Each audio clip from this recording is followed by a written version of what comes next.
Chers frères et sœurs,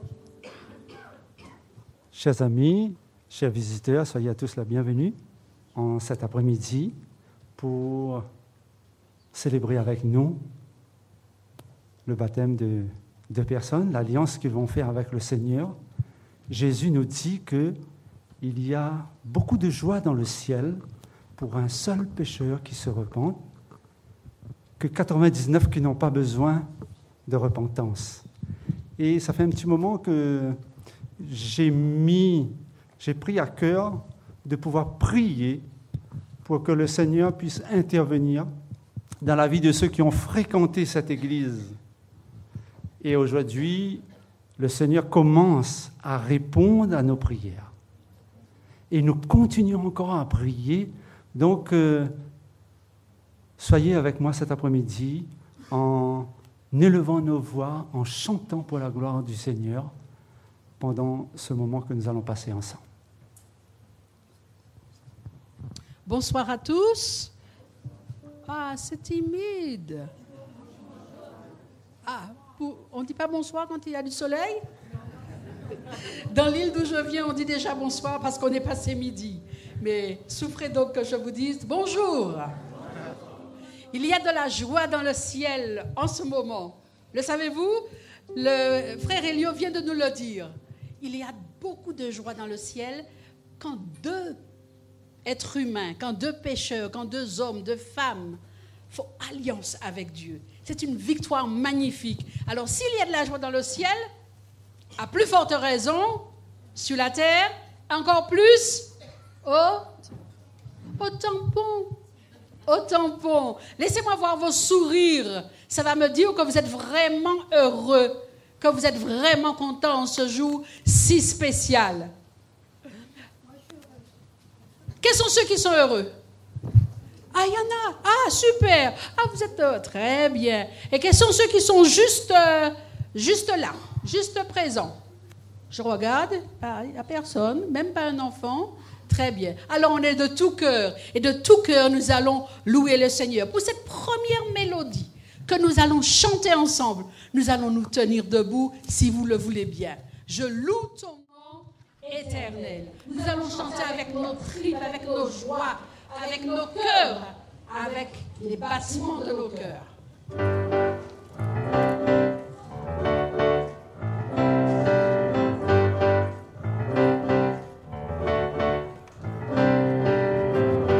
Je loue ton nom éternel.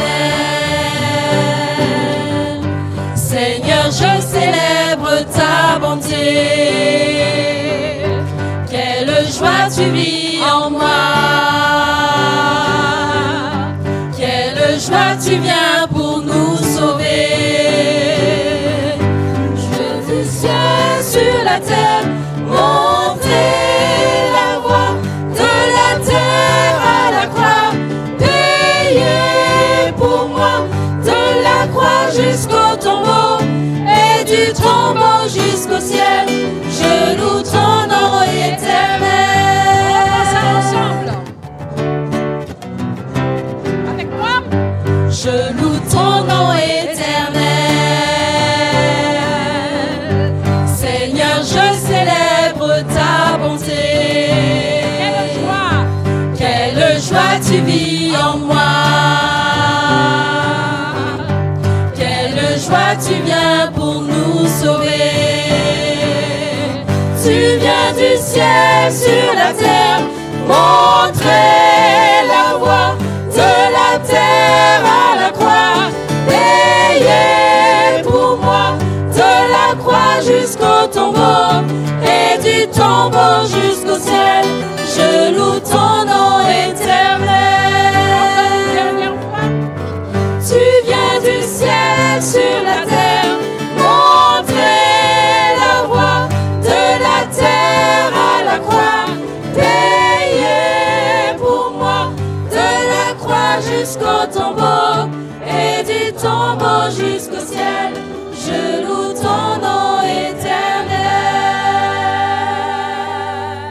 Amen. Amen. Laissons-nous porter par cette force que nous donne la musique. L'Éternel siège dans la louange.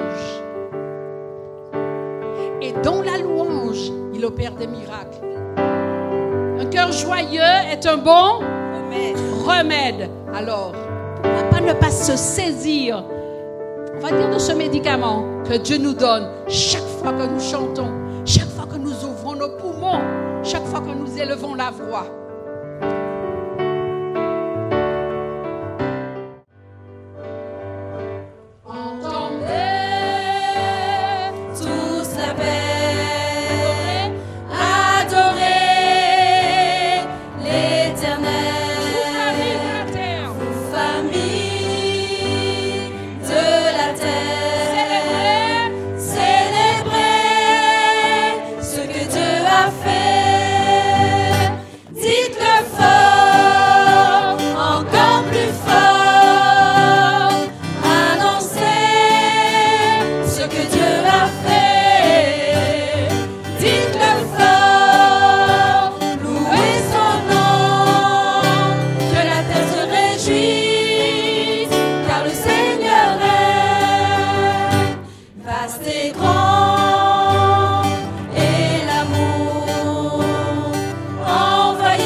Sous les humains, et il a du plaisir à nous voir le louer en cet après-midi.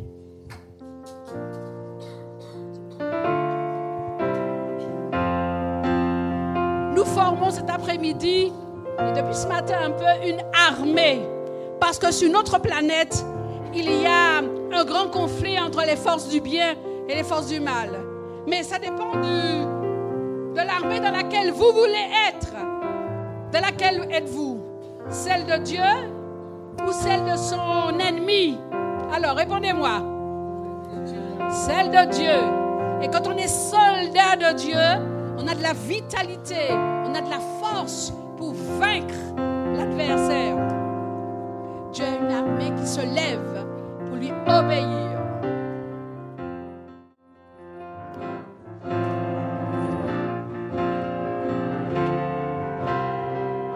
Dieu a une armée qui se lève pour lui obéir. Dieu a une armée qui se lève pour le servir. Peuple de Dieu, lève les mains pour l'adorer. Peuple de Dieu, ouvre ta bouche. Dieu veut une armée qui se lève pour lui obéir. Dieu a une armée qui se lève pour le servir. Peuple de Dieu, lève les mains pour l'adorer.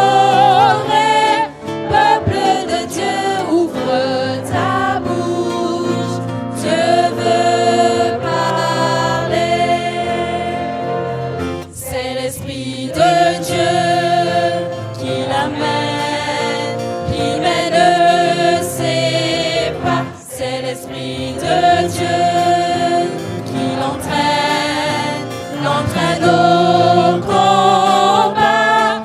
Peuple de Dieu, lève les mains pour l'adorer. Peuple de Dieu, ouvre ta bouche, je veux parler à l'agneau de Dieu, soit la gloire dans les lieux très hauts. À l'agneau de Dieu,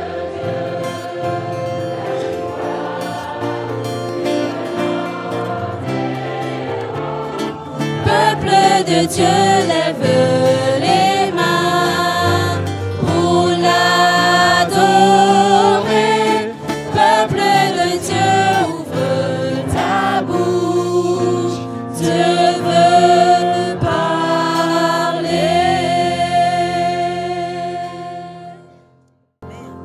Alors, comment vous vous sentez? Bien, ça fait du bien de chanter à plein poumon pour notre Dieu. Il est tellement bon, tellement grand, tellement puissant, tellement saint. Il est majesté. Alors nous allons, dans un recueillement intérieur, lui donner une dernière louange pour cette première partie. Majesté, à lui la majesté.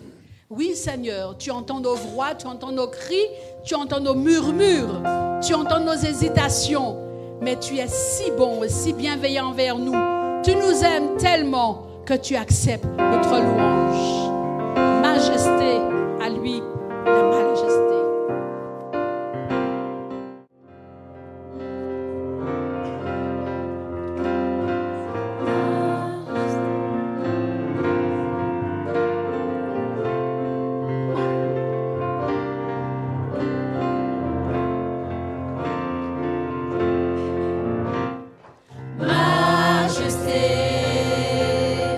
À lui la majesté, à Jésus soit louange, honneur et gloire. Majesté,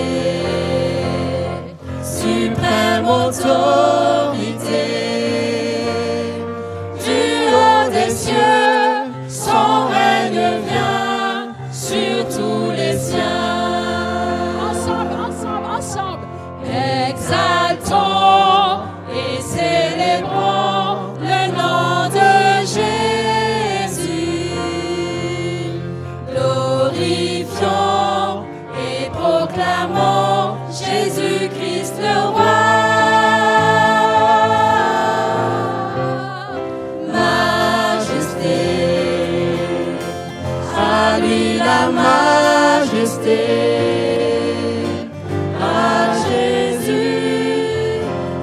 Louange, honneur et gloire. Majesté, suprême autorité, du haut des cieux, son règne vient sur tous les siens. Exaltons et célébrons le nom de Jésus. Glorifions et proclamons Jésus-Christ le roi. Majesté, à lui la majesté. Dans notre cœur, Christ le Sauveur règne en Seigneur. Dans notre cœur, Christ le Sauveur règne en Seigneur.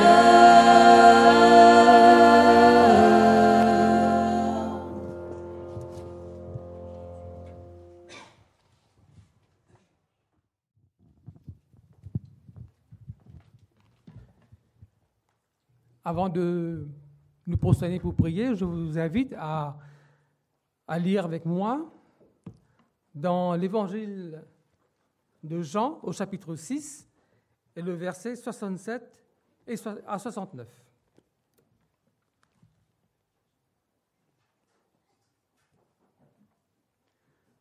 Jésus donc dit aux 12, « Et vous, ne voulez-vous pas aussi vous en aller ?» Simon-Pierre lui répondit, « Seigneur, à qui irions-nous ? Tu as les paroles de la vie éternelle. Et nous avons cru, et nous avons connu que tu es le Christ, le Fils de Dieu vivant. » Que le Seigneur bénisse la lecture de sa parole. Alors, pour ceux qui le peuvent, je vous invite à vous mettre à genoux. Sinon, gardez la position qui vous convient. On va invoquer le Seigneur.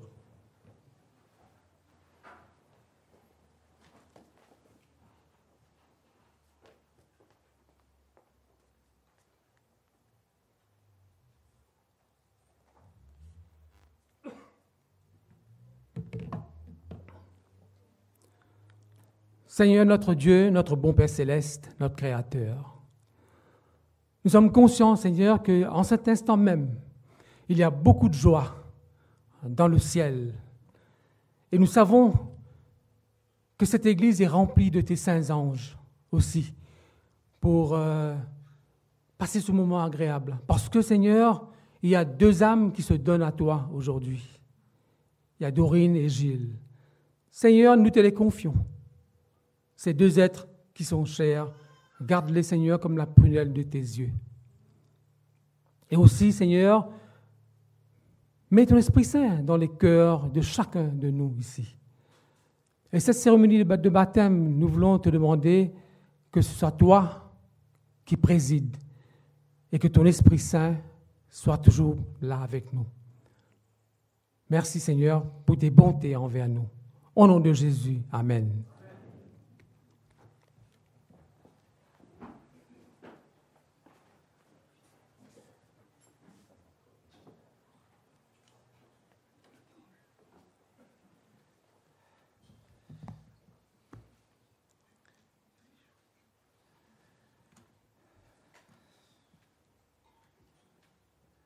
La chaleur fraternelle ajoute à la chaleur physique que nous pouvons ressentir. Mais l'occasion nous est donnée de vous remercier pour votre présence. Merci pour votre soutien, pour votre amitié, pour votre affection aussi. Parce que si vous êtes là, c'est aussi pour marquer ce moment. Et on peut facilement imaginer votre émotion, à Dorine et à Gilles, parce que cela fait un moment que vous avez pris cette décision de vous engager avec le Seigneur. Et la Bible considère un baptême comme étant une alliance qu'on fait avec le Seigneur. Jésus lui-même a ouvert la voie en se faisant baptiser par Jean-Baptiste. Et le mot baptême, qui vient du grec baptizo, signifie plonger, être entièrement trempé dans l'eau. Et c'est l'acte devant vous, témoin terrestre, mais aussi un acte devant le ciel tout entier, puisque depuis tout à l'heure, vous avez entendu, et dans la prière de notre frère Jay, il a fait ressortir ce point. Il y a beaucoup de joie pour un seul pécheur qui se repent, que pour 99 qui n'ont pas besoin de repentance. Il y a un verset dans le psaume 68 que j'aime énormément. Cela se trouve au verset 29, psaume 68, le verset 29, où le texte dit « Ton Dieu ordonne que tu sois puissant. » Ton Dieu ordonne que tu sois puissant. C'est comme si que quand on marche avec Christ, il n'y a pas de place pour la faiblesse. Il n'y a pas de place pour les atermoiements, pour les hésitations. On sait dans quelle direction on va. Ton Dieu ordonne que tu sois puissant. C'est un ordre à l'impératif qui se trouve ici. Et à cet ordre de Dieu est suivie une prière. Je vous lis cette prière qui se trouve là sous mes yeux, toujours dans le verset 29. « Affermis, ô Dieu, ce que tu as fait pour nous. » C'est-à-dire, rends plus fort ce que tu as fait jusqu'à présent. Autrement dit, donc, je veux bien répondre à cet ordre, à cet impératif de marcher d'une manière puissante, d'être puissant. Mais il faudrait que toi-même, tu manifestes ta force dans ma vie. Et c'est ce que Dieu se propose de faire, parce que vous faites alliance et vous avez un objectif de parcours spirituel. C'est-à-dire, vous vous dirigez à la rencontre de votre Sauveur et Seigneur, Jésus-Christ. Ça me fait vraiment plaisir de présider à ce service et je voudrais poser une réflexion dans votre cœur avant que nous puissions, dans un instant, procéder à votre baptême. J'allais dire même baptême par immersion, mais là c'est un pléonasme parce que le baptême est toujours par immersion. Gilles m'a souvent fait ressortir que son expérience ressemble à celle du fils prodigue. Et je voudrais poser un moment devant vous la situation, la réflexion sur ce fils prodigue. Si vous avez une Bible dans vos mains, je vous invite à prendre avec moi Luc chapitre 15, ou si vous préférez suivre sur votre téléphone portable, pas de souci, vous tapez Luc chapitre 15. Nous avons ici trois paraboles qui expriment un élément qui se perd à chaque fois. Dans la dernière parabole, nous avons deux éléments qui se perdent. Mais c'est très intéressant parce que dans le chapitre 15, ça démarre fort, puisque Jésus est en train d'enseigner, et le texte nous dit au verset 1er, « Tous les publicains et les gens de mauvaise vie s'approchaient de Jésus pour entendre. » Donc Jésus est en train d'enseigner, on s'approche. Et les pharisiens et les scribes murmuraient, disant, « Cet homme accueille des gens de mauvaise vie et mange avec eux. » Ça, c'était un reproche qu'on a fait à Christ parce qu'on se demandait, mais comment quelqu'un qui se prétend à la sainteté pourrait comme ça fréquenter les prostituées, les voleurs, les percepteurs d'impôts qui étaient à l'identique considérés comme des voleurs. Donc, on est dans la critique. C'est intéressant parce qu'autour de Jésus, il y avait des auditeurs qui étaient intéressés de savoir quel était son enseignement et il y avait de ceux qui murmuraient. Mais c'est un petit mot, un petit verbe qui m'intéresse. Parce qu'on nous dit que les gens de mauvaise vie s'approchaient de Jésus pour l'entendre. Tandis que les pharisiens et les scribes, c'est-à-dire ceux qui étaient religieux, ceux qui étaient plongés, eux, ils n'avaient pas besoin de s'approcher. Le verbe n'est pas utilisé pour eux. Pour quelle raison? Parce qu'ils étaient toujours à proximité de Christ. Tandis que ceux qui étaient, comme on dit, dans le péché, ceux qui vivaient dans une vie qui était complètement déviée, eux, ils étaient loin et ils avaient besoin de s'approcher. Et vous avez remarqué que les gens qui sont les plus fidèles auditeurs de Jésus, ce sont ceux qui critiquent le plus. Et là, nous avons une première mise en garde sur ce point-là. On peut aimer un enseignement, mais cependant être dans les murmures, être dans la critique. On a besoin de s'approcher de Christ pour l'entendre parce qu'il a un certain nombre de choses à nous dire. Et là, Christ va démarrer 3 paraboles. Je prends la 3e, celle auquel tu t'identifies le plus facilement. Et je voudrais émettre une pensée, effectivement, aussi pour Dorine. Nous avons là deux personnes, 2 individus, l'un qui est dans la force de l'âge, et puis l'autre qui est jeune, qui commence sa carrière, sa vie, puisque Dorine a 18 ans. Donc, nous avons vraiment une jeune fille que nous avons ici. Le texte de la parabole du fils prodigue commence comme cela, le verset 11, si vous l'avez sous les yeux. Un homme avait 2 fils, et le plus jeune dit à son père, « Mon père », et là je paraphrase, « Je suis fatigué d'être dans ta maison devient trop petite, il y a un mode de vie qui ne me convient pas. Donne-moi la part de bien qui doit me revenir. » Et le père lui partagea son bien. Ce qu'il y a de subtil dans l'enseignement de Jésus, c'est à la fois cette façon d'individualiser pour que chacun de nous on puisse se retrouver, mais c'est aussi une façon d'englober les choses. Parce que ce texte nous ramène aussi à la création, lorsque sans doute nos premiers parents, et avec leur décision, ils vont entraîner toute l'humanité à leur suite, lorsque nos premiers parents vont trouver peut-être qu'une existence avec le Père, avec le Créateur, un peu trop restreint, comme s'il y avait un espace qui manque, comme s'il n'y avait pas de liberté. Donne-moi la part de bien qui doit me revenir, et le Père leur partage son bien. Mes amis, dans l'Antiquité comme aujourd'hui, on ne fait pas un testament, on ne concrétise pas, on ne cède pas la part de bien tant que le testateur n'est pas mort. On ne peut pas dire à son père, donne-moi la part de bien qui doit me revenir. Le père est encore vivant. Mais cette façon de procéder, c'est aussi une manière de dire, eh bien, tu vois, pour moi, tu n'existes plus. Tu es vivant peut-être, mais pour moi, tu es mort. Parce que je veux vivre une vie sans toi. Je veux vivre une vie sans tes lois. Je veux vivre une vie en dehors de tes règles, de ces restrictions. Je n'en peux plus, j'étouffe. Je ne peux plus rester dans cette maison que tu me proposes. Ainsi, donc, dès le début de l'histoire de l'humanité, c'est ce que Dieu a dû entendre en pleine face. Et jusqu'à aujourd'hui, l'humanité continue à vivre sur les biens de Dieu, puisque tout cela a été créé par Dieu, okay, sans le reconnaître pour créateur, sans le reconnaître pour celui qui est le propriétaire de tout cela. Pourquoi? Écoutez le langage de l'humanité, écoutez les médias, écoutez les informations, les actualités. Vous allez voir s'ils font une référence à Dieu d'une manière ou d'une autre. Non, tout le monde analyse, réfléchit, décide, comme si Dieu n'existait pas. Comme si Dieu était mort. Et d'ailleurs, on a même un philosophe, Nietzsche, qui a dit « Dieu est mort, on l'a tué ». Okay? C'est presque le brandir avec une certaine fierté. Et voilà que le père accepte cette situation où son fils le plus jeune, qu'il le considère comme mort, il accepte cette situation d'être effectivement réduit à rien.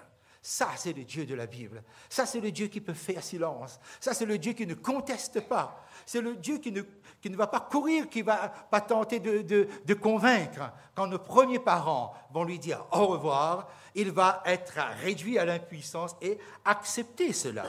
Mais est-ce vraiment plus de liberté que de vivre sans Dieu? Tous les deux, vous pouvez répondre d'une certaine façon. Toi, parce que tu as quitté la maison. Et toi, tu es resté dans la maison avec une détermination et avec une conviction. Alors, qu'est-ce qui s'est passé? Peu de jours après, ça veut dire que ça ne tarde pas lorsque donc, on a partagé les biens, l'héritage est fait alors que le père est vivant, on le rappelle. Peu de jours après, le plus jeune fils ayant tout ramassé, partit pour un pays éloigné où il dissipa son bien en vivant dans la débauche. Voilà, donc il va y aller, et vraiment sans aucune rigueur ni référence morale à ce qu'il va faire. Et lorsqu'il eut tout dépensé, une grande famine survint dans le pays, comme quoi, ceci, nous avons là une règle, là ici nous avons une règle bien importante, c'est que dans ce monde, un malheur n'arrive jamais seul. Quand un malheur vous frappe, attendez-vous qu'un autre arrive derrière. Quand il n'a plus rien, c'est là qu'il y a la famine. Tant qu'il a de quoi pourvoir à ses besoins, il n'y a pas de famine. Alors, c'est une règle qui existe dans ce monde. Une grande famine survint dans ce pays et il commença à se trouver dans le besoin. Et qu'est-ce qu'il alla faire? Il alla se mettre au service d'un des habitants du pays qu'il envoya dans les champs garder les pourceaux. Et là, donc, il se retrouve avec les porcs dans le parc à cochons. Et vous pouvez imaginer, parce qu'anciennement, les gardiens des animaux devaient vivre avec les animaux. Ils étaient donc dans l'enclos à vivre avec. Vous pouvez imaginer pour un juif ce que cela pouvait représenter que de pouvoir vivre avec les porcs. Et il aurait voulu manger les caroubes ou les carouges qu'on donnait aux porcs, mais personne ne lui en donnait. Autrement dit donc, et c'est là où nous avons une certaine image de cette humanité. C'est que, mais qu'est-ce qu'il était pour l'humanité? Lui, il voulait être libre et il devient esclave dans un parc à cochons. Il va falloir qu'il vive avec cela. Il va falloir qu'il sente aussi la même odeur que ce que les cochons renvoient.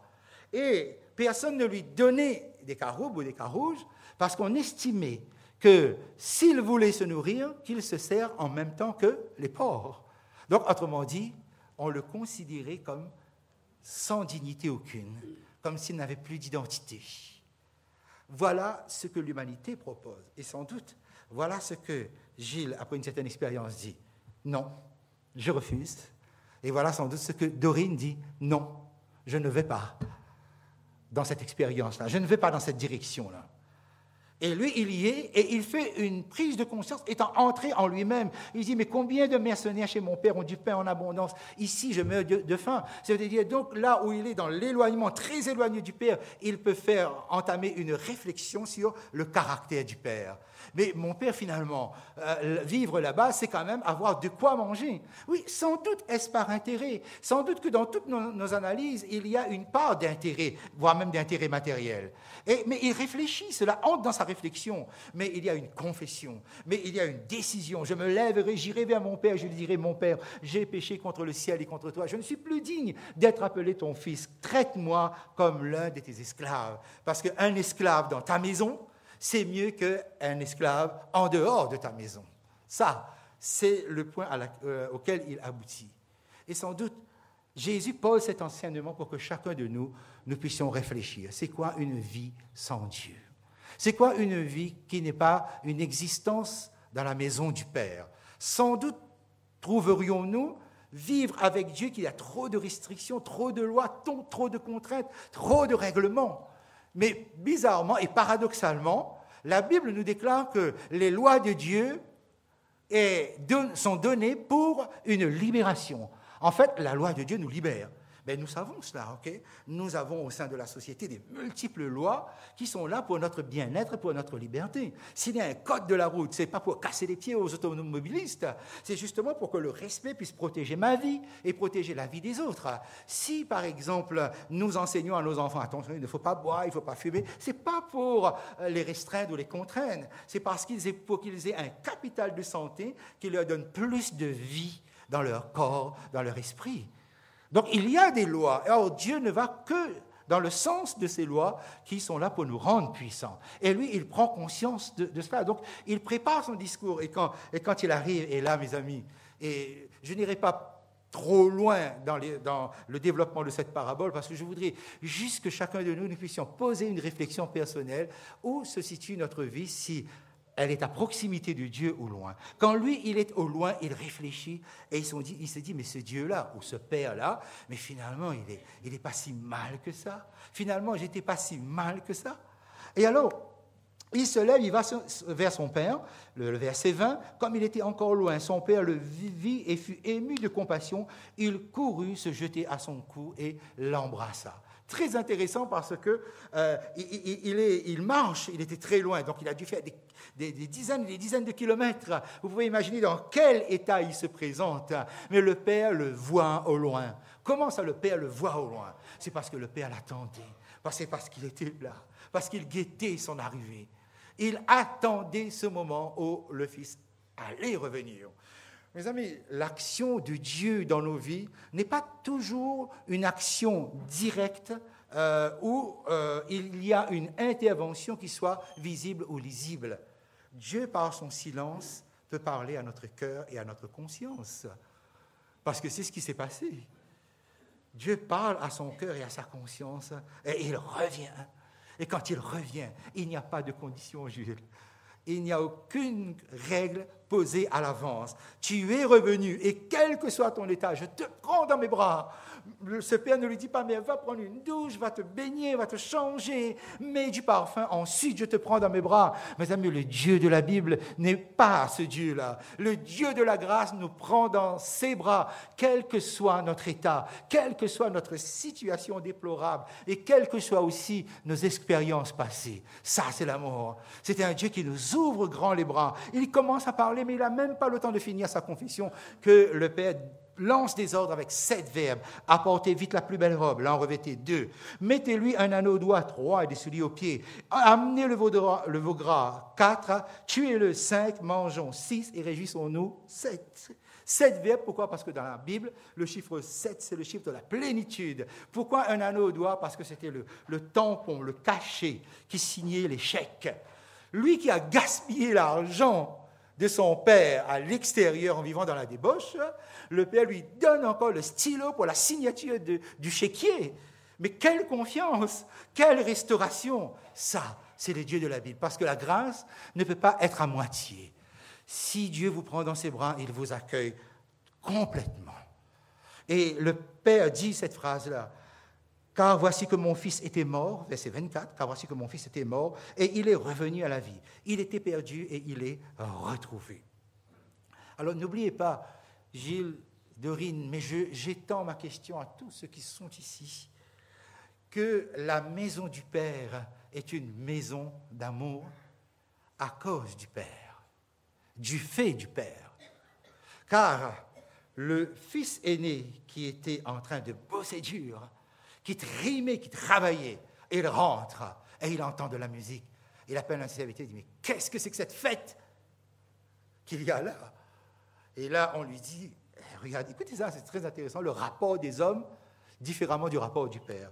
Ce serviteur lui dit, mais ton frère est de retour. Déjà ça, c'est suffisant pour lui asséner le coup fatal. Ton père est de retour et parce qu'il l'a retrouvé en bonne santé, ton père a tué le veau gras. Et il se mit en colère, il ne voulut pas entrer. Le père a dit, mon fils que voici était mort. Ça, c'est le diagnostic du père. Le serviteur, il regarde et dit, on l'a retrouvé comment? En bonne santé. C'est comme ça que les gens se trompent sur notre véritable état. Et que Dieu ne peut pas se tromper sur le diagnostic qu'il pose sur notre état. Là où les gens nous trouvent en bonne santé, « Ah, mais tu vas bien, toi? Ah, mais tu n'as pas de problème, toi? Ah, mais tout coule de source. » Ok? Dieu dit, il est mort. Il faut qu'il revive. Vous voyez? Les gens nous trouvent en bonne santé. Là où notre intérieur est complètement dévasté, avec ces années de vie à l'extérieur, dans le parc de cochons, loin du Père. Ça, c'est l'amour de Dieu. Alors, tout à l'heure, notre frère Jay nous a lu le texte. Lorsque Jésus dit à un certain nombre de personnes, « Est-ce que vous ne voulez pas vous aussi vous en aller ?» Pierre dit, « Mais à qui irions-nous? Tu as les paroles de la vie éternelle. » La foule était derrière, en train de courir pour mettre la main sur Christ. Pourquoi? Parce qu'il y avait des miracles, parce qu'il y avait du pain, parce qu'il y avait la facilité de la vie. Mais quand Jésus pose la question, « Mais vous ne voulez pas vous en aller ?» Pierre dit, « À qui irions-nous? Tu as les paroles de la vie éternelle. » Pierre ne dit pas tu as les miracles, Pierre ne dit pas tu as le pain, Pierre ne dit pas avec toi c'est la facilité, mais avec toi tu as une parole. Alors c'est cette même parole qui doit vous accompagner. Ne jamais oublier que Christ a une parole de vie, une parole de puissance pour chaque problème que nous avons dans notre vie. Et si nous sommes dans la maison du Père, ce n'est certainement pas à cause des humains, mais c'est à cause du Père. Et je le dis à tous ceux qui m'entendent là cet après-midi. Okay? La maison du Père est une maison d'amour à cause de l'amour du Père. Ne construisez pas une spiritualité sur l'amour des frères. L'amour des frères et des sœurs reste un idéal. Mais si demain, ça vient à vous manquer, et que vous entendez des critiques, des murmures, etc., dites-vous, vous êtes là parce que votre Père vous a appelé. Aucun frère, aucune sœur ne vous a appelé. C'est votre Père. Si vous êtes venu, c'est parce que la maison est la maison du Père et pas la maison du frère. Alors, chers amis, et tous les bien-aimés qui sont ici, et à toi, Gilles, et à Dorine, gardez profondément dans votre cœur que quoi qu'il arrive, les bras du Père vous seront toujours grands ouverts parce que c'est un bras d'amour. Que Dieu vous bénisse et vous fortifie abondamment. Amen.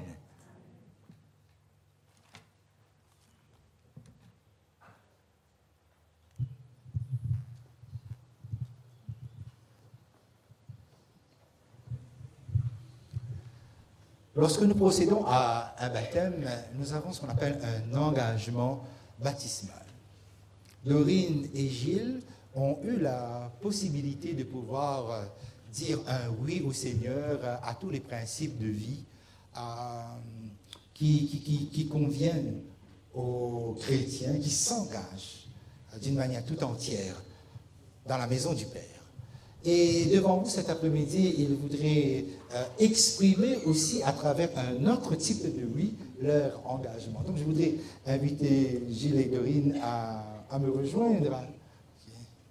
Effectivement, nous leur avons posé toutes les questions d'usage concernant, vous pouvez vous rapprocher ici, voilà, concernant donc les croyances fondamentales, concernant donc la Trinité, concernant l'Église, concernant les commandements de Dieu, concernant le sabbat du 7e jour, concernant le mode de vie qu'on mène en tant qu'enfant de Dieu.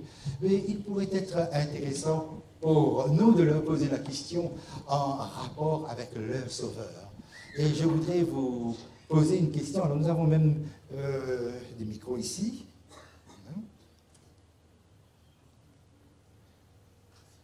Et même si c'est pour un oui devant le Seigneur, mais c'est aussi un oui devant ces personnes qui sont ici. Nous avons cette conviction que les anges de Dieu sont aussi là, présents avec nous, parce que, on l'a dit depuis tout à l'heure, il y a plus de joie devant les anges de Dieu pour un seul pécheur qui se repent. Alors je voudrais poser la question à Gilles et à Dorine. Vous avez fait jusqu'à aujourd'hui de belles expériences avec Christ. Est-ce que vous pouvez confirmer ça?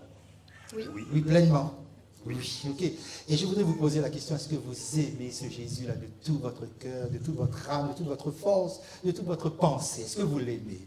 Oui. Oui. Est-ce que vous le quitteriez pour une raison ou pour une autre? Non, plus maintenant. Plus maintenant. Merci beaucoup, parce que ça, c'est quelque chose qui marque que, finalement, le baptême, ce n'est pas un point administratif entre une personne et une église, mais entre une personne et son Dieu. Est-ce que vous croyez que Dieu est le Créateur, qu'il a créé toutes choses et que vous êtes bénéficiaire de toutes ces choses? Oui. Et vous croyez que ce Créateur est devenu rédempteur et qu'il a donné sa vie pour vous parce qu'il vous aimait? Oui. Et ensemble, nous savons, et j'aimerais que tous ceux qui connaissent ce texte de Jean 3,16 avec moi puissent le dire pour tous ceux qui ne le connaissent pas. Comment est-ce que Dieu a aimé? Est-ce que Dieu a aimé le monde? Nous pouvons le dire ensemble, oui. Car Dieu a tant aimé le monde qu'il a donné son Fils unique afin que quiconque croit en lui ne périsse pas, mais qu'il ait la vie éternelle. Ça c'est bon parce que c'est ce que le Seigneur nous propose. Il a tant aimé le monde qu'il il n'a pas vendu, il n'a pas prêté, il n'a pas loué son Fils. Il a donné parce que Dieu c'est. Donc est-ce que vous avez accepté pleinement le sacrifice de Christ dans votre vie? Oui. Oui. Est-ce que vous êtes heureux? Oui. Est-ce que vous ne voyez pas les lois de Dieu, les 10 commandements, le sabbat, tout cela comme étant autant de contraintes qui pourraient peser sur vos épaules? Et toi, Dorine, tu es jeune, tu aurais pu dire, oui, mais la vie, il y a tellement de belles perspectives devant moi et devant toi. Tu vois, il y a des jeunes, il y en a plein dans la salle. Est-ce que, véritablement, pour vous, la vie en Christ ne vous pèse pas? Non, pas du tout. Tu es heureuse? Oui. Il s'avère que Dorine a aussi une perspective de carrière professionnelle. Et nous en discutons et nous prions. Parce que pour toute chose, un enfant de Dieu place aussi son avenir devant le Seigneur. Et Dorine, ça pourrait arriver que le Seigneur ferme une porte. Tu en es conscient? Oui. Et s'il ferme une porte, ça veut dire qu'il ouvre d'autres portes. Et tu es prête à aller dans la direction que le Seigneur t'envoie. Oui. Et demain, tu vois, il y a une église ici, Gilles, et c'est une église, moi je me suis mis au service de cette église-là pleinement. Et le Seigneur t'a doté de dons, de qualités, et on n'en doute pas. Pareil pour toi, Dorine, le Seigneur vous a accordé ces dons par son Esprit Saint. Est-ce que vous accepteriez demain de servir cette église de tout votre cœur, non seulement donc par un soutien substantiel, si ça c'est votre cœur, mais aussi par la prière, par le service, par votre présence, par votre affection et par votre amour? Oui. Oui. Pleinement? Oui.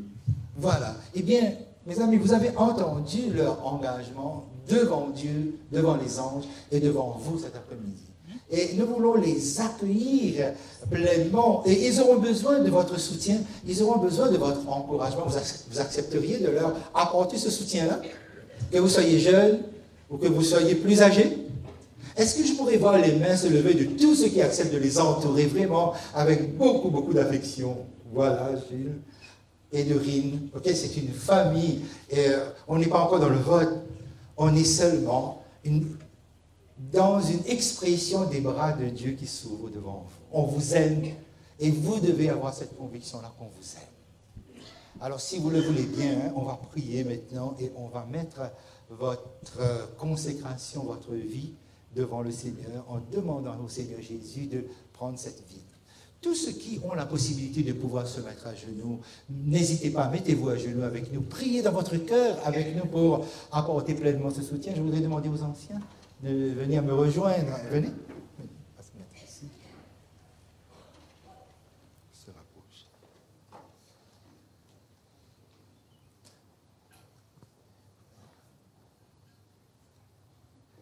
Voilà.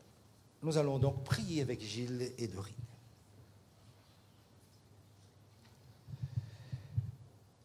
Éternel, notre Dieu, notre Père, nous avons voulu nous plonger dans la réflexion profonde, intime de cette parabole. Parce que nous avons compris qu'en fait, avec toi, nous avons la vraie liberté. Christ nous dit, si le Fils vous affranchit, vous serez réellement libre. Sans doute, nous ne sommes pas conscients des contraintes que pourrait poser cette humanité. Mais aussi, Seigneur, de la concurrence, de l'agressivité, des relations, des conflits. Et nous entendons à travers les médias combien, Seigneur, les griffes, les crocs sont sortis pour soit un bout de terre supplémentaire, soit pour un peu de pouvoir en plus, ou bien dans une situation géostratégique de pouvoir montrer les muscles et de montrer qui est le plus fort, qui est le gendarme de la planète ou autre. Et cela sans tenir compte même des besoins humains. Mais cet après-midi, Seigneur, c'est une explosion de joie qu'il y a devant ton trône, mais aussi dans notre cœur, parce que nous savons que d'une façon particulière, et nos yeux de la foi s'ouvrent à cet instant, Seigneur, parce que nous voyons Gilles et Dorine devant ton trône être acceptés. Nous voyons la joie de ces anges qui s'expriment en chant de louange, comme tout à l'heure nous avons chanté, et nous n'avons aucun doute que les anges ont chanté avec nous. Et nous te prions à cet instant, Seigneur, de prendre possession du cœur de Gilles et de Dorine. Nous te prions, Seigneur, que le Saint-Esprit se prépare à descendre sur eux comme pour Jésus, lorsque Jésus a été baptisé dans les eaux du Jourdain. Nous te prions, Seigneur, que nos oreilles de la foi puissent entendre ces paroles du Père que tu es, qui non seulement ouvre les bras pour les accueillir, mais aussi exprime d'une manière tonitruante, celui-ci c'est mon fils, celle-ci c'est ma fille, ils sont mes bien-aimés et je les aime d'un amour éternel. Et nous voulons, Seigneur, que ce témoignage puisse être scellé aussi dans notre cœur, parce que chacun de nous, d'une façon ou d'une autre, nous ne cessons de réfléchir profondément sur notre sort. Et Gilles ainsi que Dorine cet après-midi ouvrent la voie, non seulement pour les plus jeunes qui sont ici, mais aussi pour ceux qui sont dans la force de l'âge, aussi ceux qui sont plus âgés et qui ont sans doute une longue expérience de la vie. Et s'il y a quelques personnes, Seigneur, qui éprouvent une certaine amertume, une certaine lassitude ou découragement ou autre, nous te prions que Jésus soit aussi leur solution. Nous te prions de voler à leur secours. À cet instant, Seigneur, nous te demandons solennellement que les mains de Jésus soient étendues sur Dorine et Gilles. Que, Seigneur, tu les communiques une grâce particulière, afin que la paix que seul Jésus peut donner, que la paix du Christ soit abondamment dans leur cœur, qu'ils soient inondés par cette grâce et cette paix. Alors que nous allons descendre dans un instant dans les eaux du baptême, nous te prions, Seigneur, que Christ nous précède, afin que cette alliance se fasse intimement et uniquement avec ce Sauveur que tu nous as donné si généreusement. Que tu les bénisses, Seigneur, que tu les fortifies. Et que tous nous soyons saisis nous-mêmes par ton Esprit Saint pour pouvoir comprendre l'enjeu qui est là cet après-midi dans cette salle, car dans la toute simplicité, Seigneur, nous voulons voir au-delà. Donc ouvre nos yeux afin que nous puissions contempler les merveilles célestes, que nous puissions entendre le chant des anges, nous puissions entendre cette même joie être communiquée à la fois dans le ciel mais aussi dans notre cœur. Fais à chacun de nous du bien, assiste-nous dans les seules grâces, dans les seuls mérites de Jésus-Christ, notre merveilleux Sauveur. Amen.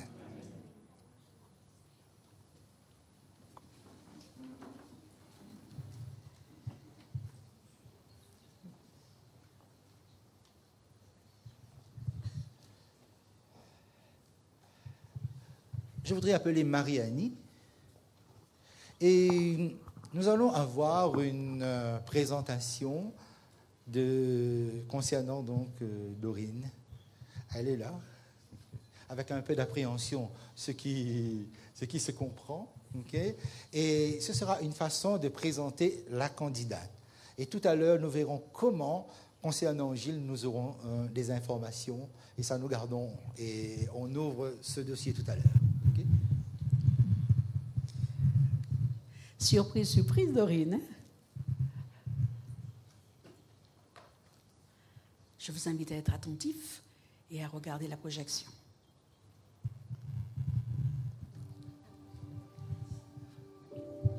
Tel un petit pinson, un petit colibri, un petit martin, une petite mésange, un petit moineau, Dorine poussait ses premiers cris. Elle laissait vibrer sa voix. Et tout le monde savait déjà qu'elle serait peut-être un jour une chanteuse, parce qu'elle avait la voix qui alertait même les voisins. Déjà dans son cœur, sa maman plantait les premières semences de l'amour, de la paix, de la joie, de l'idée du service et du travail bien fait. Sur les hauteurs du 17e, où il fait frais, où il fait bon, elle a grandi avec sa mère, Nicole, et Eddie, son père. On pourrait penser simplement à Jochebed et Amra, les parents du petit Moïse. Mais on verra ça tout à l'heure. Comment ses parents ont transmis des valeurs certaines, profondes à ses enfants. Là, on retrouve Dorine avec son frère, Ivan. Il y a une grosse complicité entre tous les deux. Ce sont les deux enfants. Elle a un instinct de protectrice. C'est la grande sœur, mais elle doit protéger son frère exceptionnel. Et avec lui, elle va établir une relation de complicité. Tout comme Myriam veillait sur Moïse, sur son berceau. Vous vous souvenez de cette histoire? Lorsque on a dû protéger Moïse, alors Dorine a cet instinct-là, protéger son frère. Un peu plus tard, on la retrouve encore ici, mais en pleine réflexion. Dorine se pose des questions sur l'existence de Dieu, sur la création, sur l'univers, sur les relations entre les hommes et les femmes, sur les humains qui habitent notre monde, notre planète. Et déjà dans son cœur, elle a compris certaines promesses divines que sa mère lui inculquait. Tu aimeras le Seigneur ton Dieu de tout ton cœur, de toute ton âme, de toute ta pensée, et ton prochain comme toi-même. Nous retrouvons ici Dorine qui commence à s'engager. Elle est là avec les éclaireurs, les jeunes de sa génération, les aventuriers, pardon.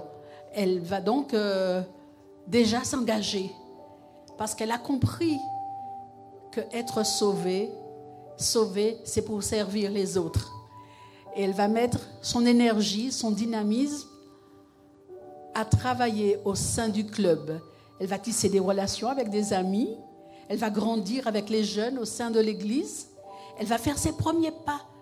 Et le chant va commencer à être une passion. Avec d'autres jeunes de sa génération, elle forme les premiers groupes de chant. Vous savez que Myriam, elle aussi, elle faisait chanter le peuple. Lorsque Moïse guidait, lorsque Aaron guidait, Myriam, la petite sœur, elle entraînait le peuple à chanter. Et voilà, en Dorine, on retrouve déjà une Myriam.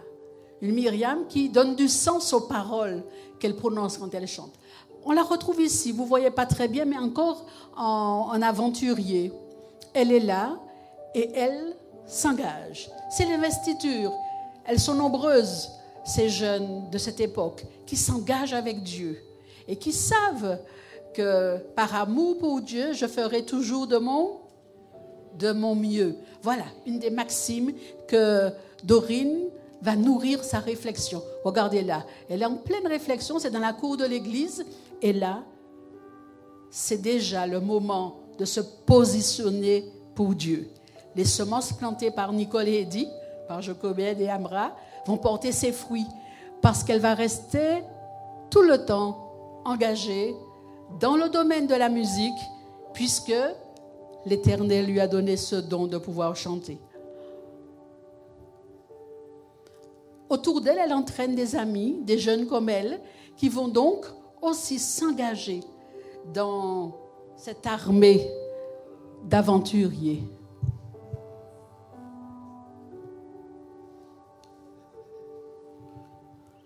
L'église va être remplie de jeunes comme Dorine. C'est vous, hein? Vous les jeunes filles là qui sont devant moi. Vous êtes des jeunes. Dorine était comme vous. Et comme vous, elle a continué à aimer Dieu et à le servir. Elle a continué à mettre sa voix au service de Dieu. Vous allez faire ça aussi? Très bien. Il faut le faire aussi. Mettre sa voix au service de Dieu. Et garder dans son cœur les promesses que Dieu nous a données. Toujours avec Myriam comme modèle et comme parents, Jochebed et Amra. Vous savez comme moi que c'était les contemporains de Josué et de Jéthro, et quelles a été des colonnes sculptées au sein du peuple de Dieu. Et Dorine, nous te souhaitons de rester fidèle. Et le verset que nous avons pour toi aujourd'hui, sois fidèle jusqu'à la mort, et je te donnerai la couronne de vie. Apocalypse 2, verset 16. Garde généreusement cette promesse dans ton cœur. Voilà. Est-ce qu'on a compris le message de Dorine? Chanter pour l'Éternel. Et puis plus tard, c'est le dernier moment, Dorine devient un chantre. Ça veut dire qu'elle chante à l'église, elle met son talent au service, et puis tout doucement, elle s'achemine comme moi à devenir conducteur de louanges. Et pour tous ceux qui côtoient l'église du Tampon, vous l'avez souvent vu chanter et vous l'avez souvent vu menant la louange pour notre Dieu. À Dieu revient la gloire et la louange. Amen. Et j'espère en tout cas, on a eu des moments d'émotion, on a eu aussi le partage de la parole et maintenant nous allons passer à cet instant que certainement vous attendez avec beaucoup d'impatience, au baptême de Dorine et donc de Gilles. Juste une petite information, j'invite vraiment à rester assis s'il vous plaît. Vous voyez, tout est filmé, ça sera projeté ici, donc vous verrez très bien ce qui se passera. Et pour la famille, si vous souhaitez prendre quelques photos, placez-vous simplement sur le côté, éventuellement pour ne pas gêner effectivement la prise de vue. Merci pour cela. J'invite maintenant l'Assemblée à rester assis, et puis nous allons entonner le cantique numéro 224, la première strophe.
Dorine Chéreau.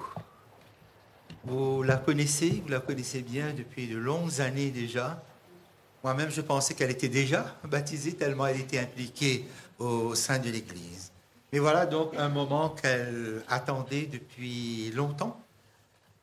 Elle a 18 ans, ça veut dire donc, vous voyez, elle est pratiquement au sortir de l'adolescence, elle est jeune.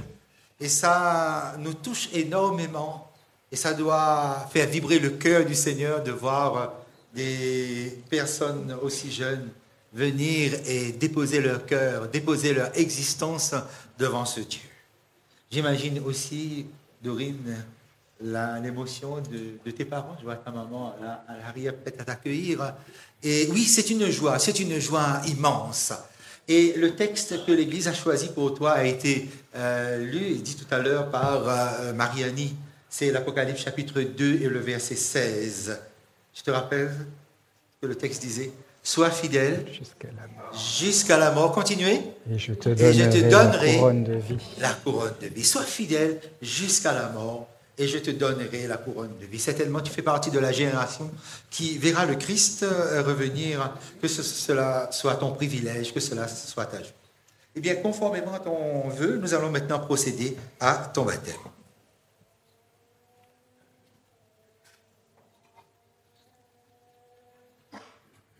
Ma sœur Dorine, sur ta profession de foi en Jésus-Christ, ton sauveur personnel que tu as accepté et aimé, je te baptise au nom du Père, du Fils et du Saint-Esprit.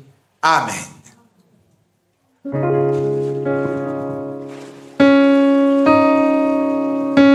Et que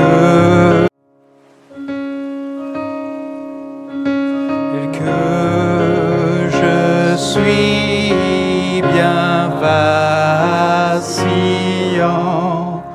en proie au doute, à chaque instant, plutôt dehors qu'un dedans, agneau de Dieu, je viens, je viens. Joël, la joie immense que tu ressens cet après-midi. Et c'est aussi un plaisir, Edwige, de pouvoir te revoir dans un moment si intense, si rempli d'émotions. Edwige est l'épouse de Gilles. J'ai eu l'occasion donc de la rencontrer, de faire sa connaissance. Et je peux te dire, Gilles, oui, que tu es un homme heureux cet après-midi. Non seulement parce que tu as l'ensemble de ta famille qui est ici, parce que tu as encore des frères et sœurs, belles-sœurs à l'arrière, et puis donc tes filles qui sont là. Et là, on pourrait dire que tu ouvres une voie aussi, parce que c'est un modèle, c'est un exemple que tu donnes. Gilles est infirmier, il travaille aux soins des malades, mais il s'oriente aussi et il souhaiterait aussi pouvoir travailler aux soins spirituels des personnes qui en ont besoin. Puisse cela être un ministère d'une façon ou d'une autre, Gilles. Le Seigneur te place, et là où il te place, tu seras son serviteur, tu seras son témoin. Et continue à faire briller la lumière de Christ au sein de ton foyer afin que tu puisses rendre ton épouse, rendre tes filles, tes jumelles heureuses comme tout. Le texte que nous avons choisi pour toi se trouve dans le psaume 121, le verset 1er. Est-ce que, mes chers amis, vous pouvez le dire avec moi, le psaume 121, le verset 1er? Je lève les yeux vers les montagnes. D'où me viendra le secours? Le secours me vient de l'Éternel qui a fait le ciel et la terre. Et il ne permettra point que ton pied chancelle. Que, Gilles, tu sois béni abondamment. Puisses-tu être porté chaque jour par la puissance de Dieu. Et n'oublie pas cette phrase, ce texte, ce verset du psaume 68, le verset 29. Ton Dieu ordonne que tu sois puissant. Fais monter vers lui une prière chaque jour pour cela. Conformément à ton vœu, nous allons maintenant procéder à ton baptême.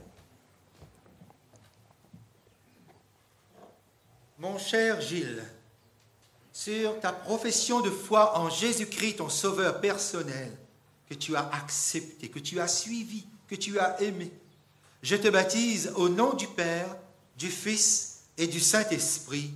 Amen.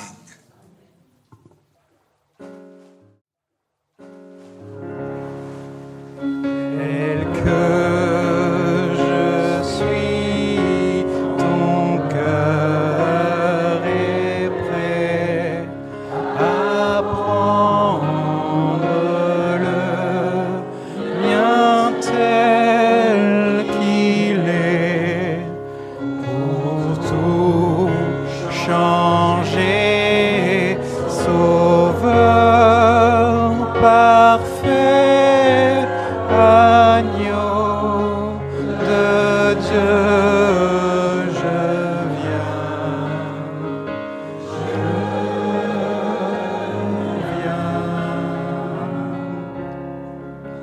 tel que je suis, ton grand amour à tout pardonner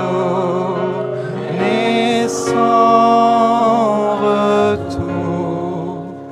Je veux être à toi dès ce jour, agneau de Dieu, je viens, je viens.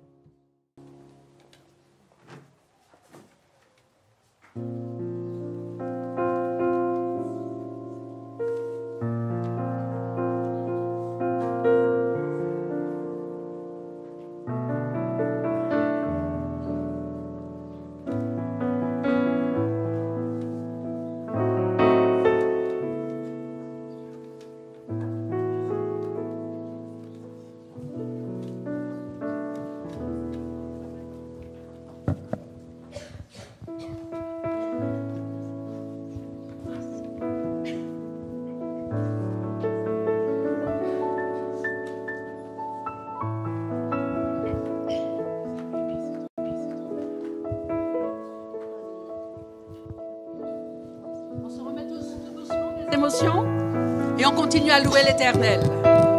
Notre Dieu, il est puissant. Il est comment notre Dieu?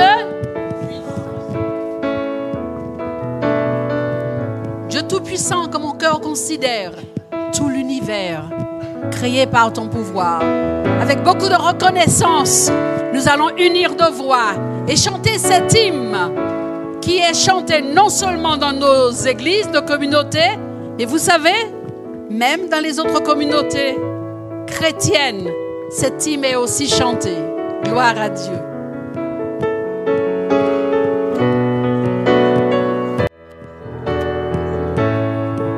Avec moi, Dieu tout-puissant, quand mon cœur considère tout l'univers créé par ton pouvoir,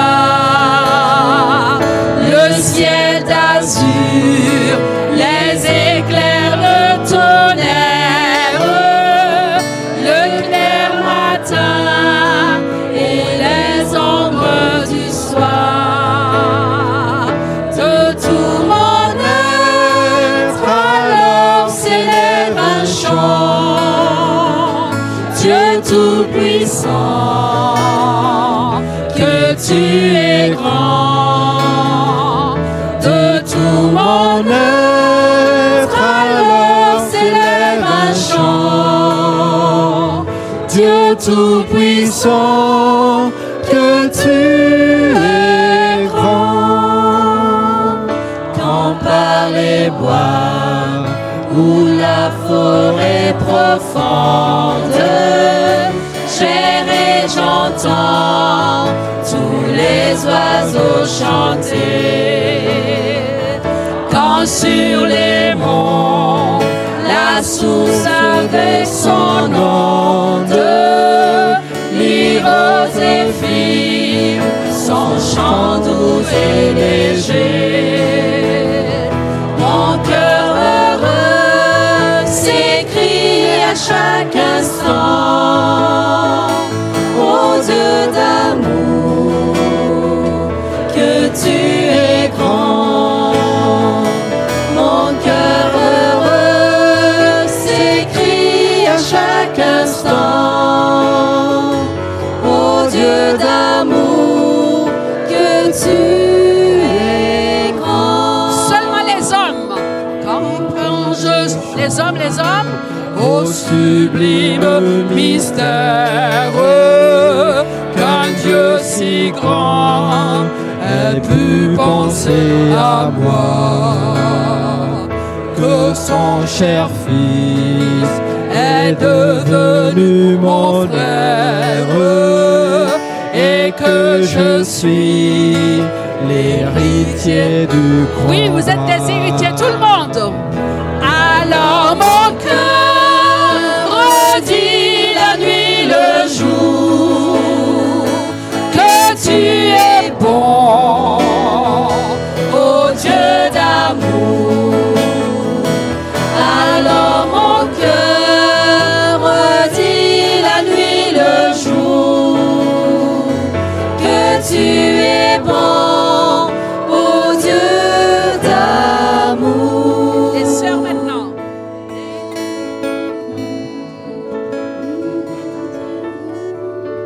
Les sœurs, on va reprendre ça. Alors je songe au sublime mystère qu'un Dieu si grand ait pu penser à moi, que son cher Fils est devenu mon frère, et que je suis l'héritier du grand roi. Avec les frères. Alors mon cœur redit la nuit le jour que tu es bon, ô Dieu d'amour. Alors mon cœur redit la nuit le jour que tu es bon, ô Dieu d'amour.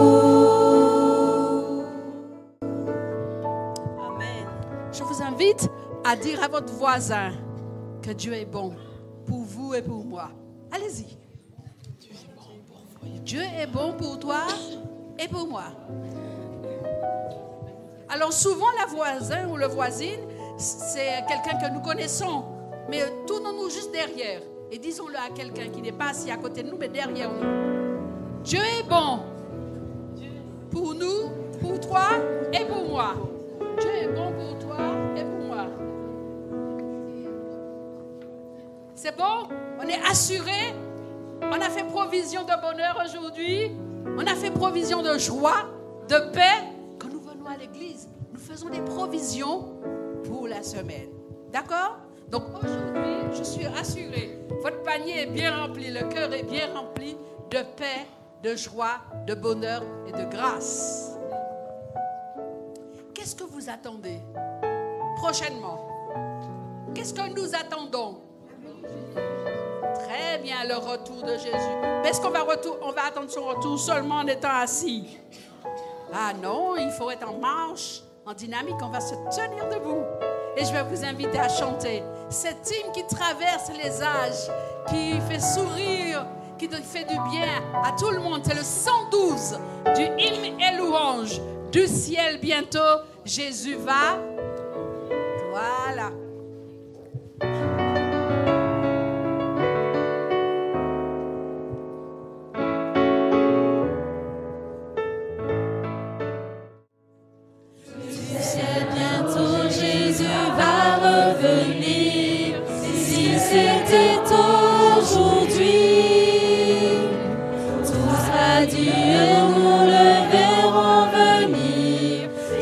C'était aujourd'hui,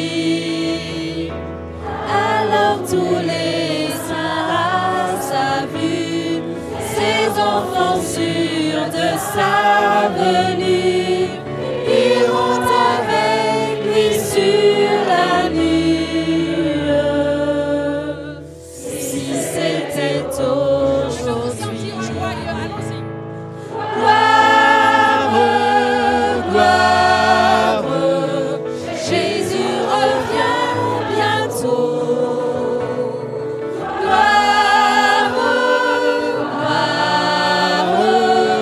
nous le courons.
Asseyez-vous. Merci.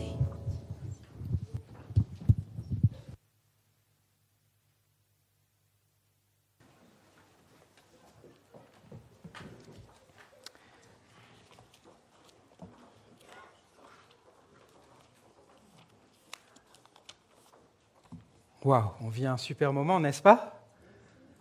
Ça fait plaisir de voir cette église pleine et de voir à quel point vous avez chanté avec cœur.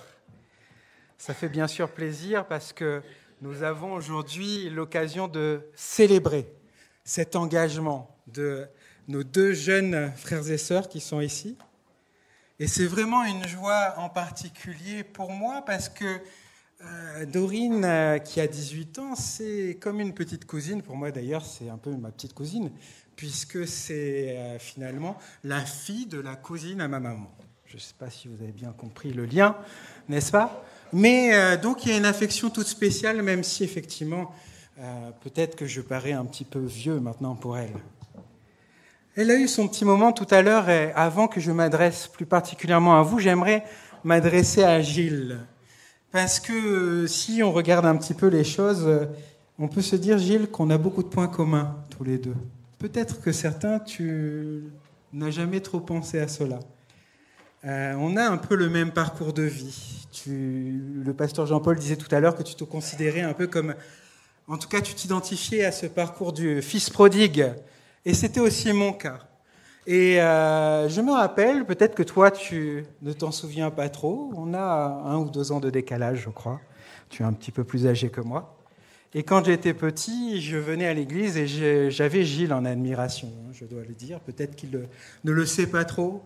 Mais il représentait pour moi un jeune qui était comme un exemple, un modèle. Et puis, il faut dire qu'il était plutôt beau, il avait l'air intelligent, et il avait une certaine assurance, n'est-ce pas? Alors forcément, ça a amené à vouloir s'identifier un petit peu à cela. Et nous avons tous les deux des parents qui ont été et qui sont toujours des piliers de cette église du Tampon. Ils n'ont jamais quitté l'église, alors que nous, on a quitté l'église à un moment donné, et ils n'ont jamais cessé de prier pour nous. Et cela a porté ses fruits, n'est-ce pas? C'est un des points communs que nous avons. Ils ont aussi 4 enfants tous les deux, 2 garçons et 2 filles. Comme quoi les choses sont faites bien, puisqu'ils s'entendent aussi très bien, n'est-ce pas? Et on a aussi un autre point commun, c'est que nous sommes mariés, nous avons tous les deux 2 enfants, toi 2 filles et moi 2 garçons. C'est à peu près là où s'arrêtent les points communs que nous avons avec Gilles, puisque, comme vous le voyez, il a encore une très belle chevelure, ce qui n'est pas du tout mon cas. Alors peut-être qu'il a eu moins de soucis que moi dans la vie, je ne sais pas. Mais en tout cas, c'est vraiment une joie pour moi cet après-midi, Gilles, de pouvoir voir ton retour parmi nous et cet engagement que tu prends. Ça fait plusieurs années que je te revois dans l'église, que je soupire après ce moment où tu prendras ton engagement, parce que c'est vrai, tu as 2 ans de plus que moi, mais ça fait 25 ans cette année que j'ai pris mon baptême, donc je suis comme un père spirituel pour toi. Et j'attends cela avec impatience parce que j'ai des projets futurs pour toi et pour cette église. Et nous allons t'aider à pouvoir t'y inscrire et à participer aussi à ce service que nous voulons rendre au Seigneur.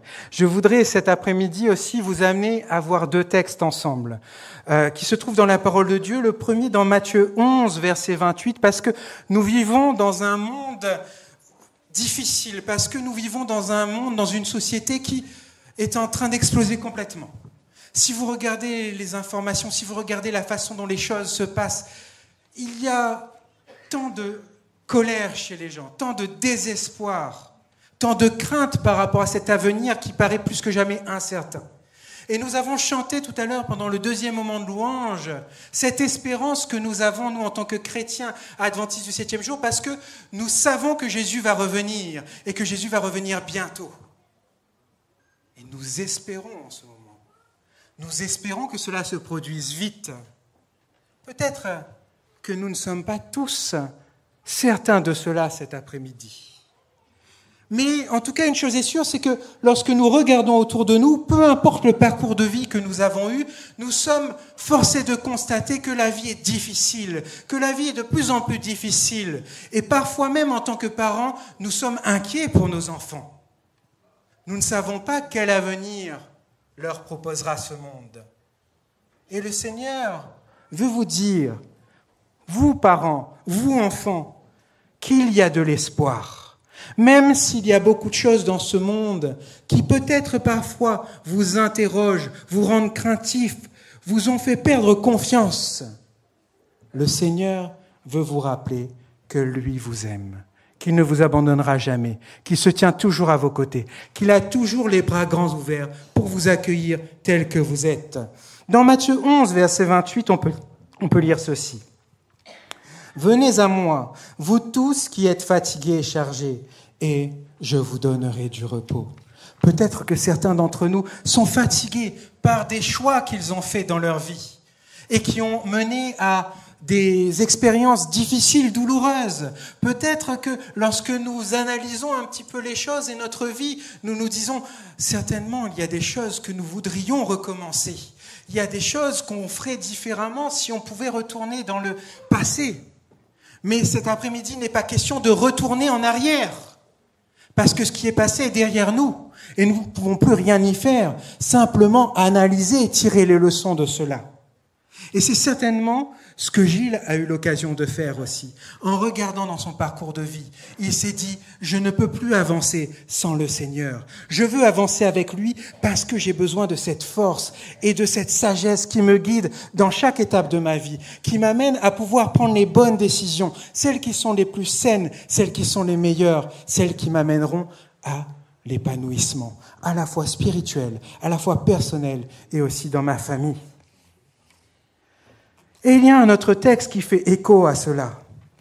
Il se trouve dans Apocalypse 3, verset 20. Parce que je ne voudrais pas que vous puissiez partir cet après-midi sans entendre cette invitation que le Seigneur vous donne. Apocalypse 3, verset 20. On peut lire ceci. « Voici, je me tiens à la porte, et c'est Jésus qui parle. Et je frappe. Si quelqu'un entend ma voix et ouvre la porte, j'entrerai chez lui, je souperai avec lui et lui avec moi. » Nous avons ici deux textes qui nous donnent une invitation qui est lancée par notre Seigneur Jésus-Christ pour que nous puissions lui donner une place dans notre vie, pour que nous puissions prendre un engagement avec lui, pour que nous puissions prendre la décision de laisser le Seigneur habiter en nous, pour que nous puissions faire le bon choix, celui de la vie éternelle, parce que c'est la promesse que Dieu nous donne, parce que c'est pour cela que Jésus-Christ est venu mourir sur la croix, parce qu'il nous a aimés. Il a tant aimé le monde qu'il a donné son Fils unique, notre Père Céleste. Cette invitation est offerte à tous, pas ceux seulement qui ont pris un engagement déjà dans l'Église, pas ceux qui sont déjà passés par les eaux du baptême, mais la question vous est posée à tous cet après-midi. Est-ce qu'il y a de la place pour Dieu dans votre cœur? Si vous êtes fatigué, si vous êtes craintif, si vous ne trouvez plus d'espoir, si vous pensez que l'avenir est incertain, mauvais, placez votre confiance en Dieu. Ouvrez-lui la porte de votre cœur. Laissez-le entrer en vous et vous verrez les changements que Dieu peut opérer en vous. Peut-être certains d'entre vous aussi ont été blessés par des personnes autour d'eux. Et vous avez du mal à trouver ce réconfort, cette paix intérieure, cette capacité à aller de l'avant. Peut-être que des choses qui vous ont blessé dans le passé ont jalonné toute votre existence et votre parcours et vous ont empêché d'avancer dans la paix, dans la joie, dans la plénitude. Le Seigneur vous dit, venez à moi avec vos blessures.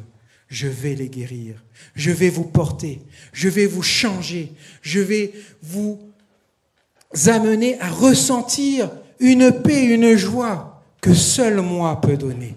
Le monde n'a rien à nous offrir, chers frères et sœurs. Croyez-moi, je sais de quoi je parle. Sinon, peut-être des plaisirs éphémères, peut-être une satisfaction passagère, peut-être des choses qui vont nous donner un certain épanouissement momentané. Mais qu'en est-il vraiment de notre avenir? Alors que Jésus nous fait cette promesse, je reviens bientôt. Alors que Jésus nous rappelle qu'il est mort pour chacun d'entre nous. Quelle est votre décision? Est-ce que vous allez accepter que Jésus-Christ entre dans votre vie? Est-ce que vous allez accepter que Jésus-Christ puisse avoir une place dans votre vie? Si c'est le cas, je voudrais vous inviter cet après-midi à vous approcher. À ceux qui souhaitent donner une place à Jésus dans leur vie, n'ayez pas peur, approchez-vous. Il y aura un chant qui va être adressé pour vous. Peut-être que vous voulez vous rappeler ce que Dieu a fait pour vous dans le passé. Peut-être que vous sentez au fond de vous que malheureusement vous n'êtes pas digne de venir à ce Sauveur qui est mort pour vous. Le Seigneur vous dit, n'attendez pas d'être prêt. Venez tel que vous êtes. Nous l'avons chanté tout à l'heure. Tel que je suis, prends-moi Seigneur. Je vous invite donc à écouter ce chant qui va être interprété par Rachel. Viens à l'autel. Rachel et Néhémia, pardon.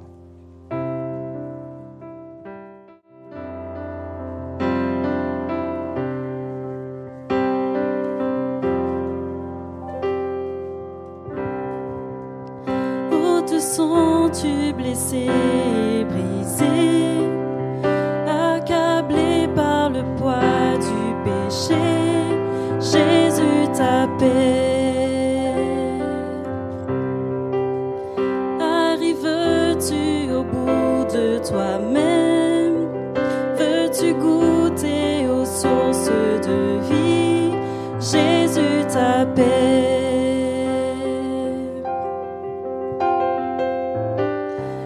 Alors viens à l'autel, les bras du Père sont grands ouverts, le pardon fut payé par le précieux sang de Jésus.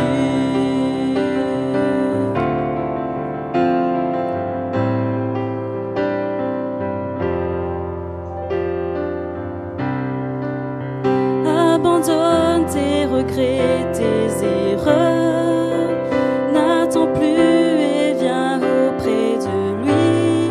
Jésus t'appelle, prends ta peine et change-la pour la joie, car des cendres naissent une vie nouvelle. Jésus t'appelle.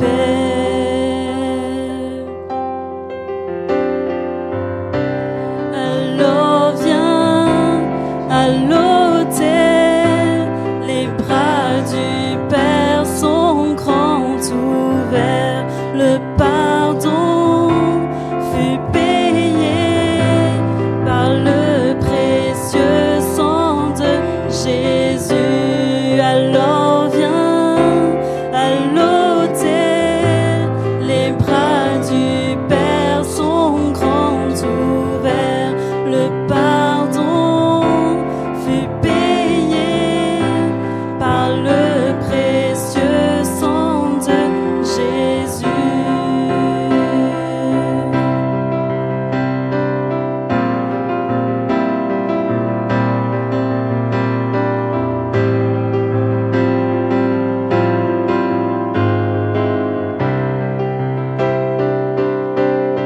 Merveilleux Sauveur, il est incomparable. Chante Alléluia, Christ est vivant. Oh, prosternons-nous devant le roi des rois. Chante Alléluia, Christ est vivant.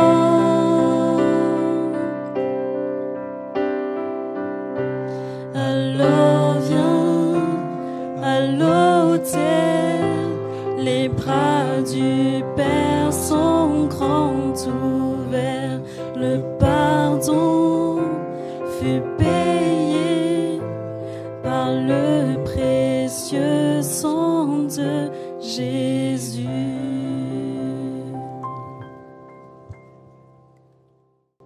Oui, les bras du Père sont ouverts pour chacun d'entre nous. Alors, je vous lance encore cet appel.